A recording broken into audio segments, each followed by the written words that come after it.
નમસ્કાર દર્શક મિત્રો, આપ નિહાળી રહ્યા છો N24 ગુજરાતી।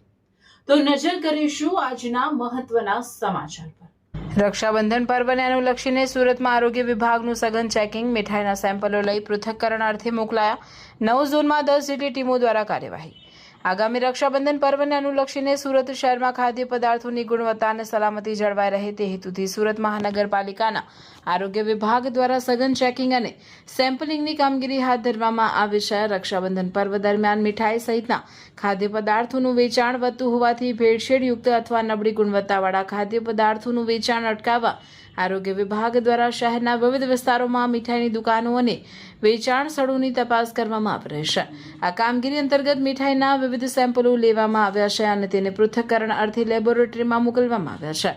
સુરત શહેરના કુલ 9 ઝોનમાં અંદાજે 10 જેટલી ટીમો દ્વારા એક સાથે ચેકિંગ અને સેમ્પલિંગની કામગીરી કરવામાં આવી રહી છે। આરોગ્ય વિભાગના અધિકારીઓ દ્વારા મીઠાઈ સહિતના ખાદ્ય પદાર્થોની ગુણવત્તા, સ્વચ્છતા, સંગ્રહ વ્યવસ્થા તેમજ ફૂડ સેફ્ટીના નિયમોનું પાલન કરવામાં આવી રહ્યું છે કે નહીં તેની પણ તપાસ કરવામાં આવી રહી છે।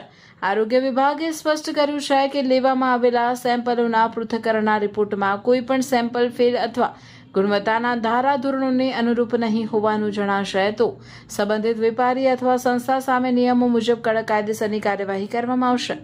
રક્ષાબંધન પર્વ દરમિયાન શહેરના નાગરિકોને સ્વચ્છ અને ગુણવત્તાયુક્ત ખાદ્ય પદાર્થો મળી રહે તે માટે આરોગ્ય વિભાગ દ્વારા આગામી દિવસોમાં પણ ચેકિંગ અને સેમ્પલિંગની કામગીરી ચાલુ રાખવામાં આવશે।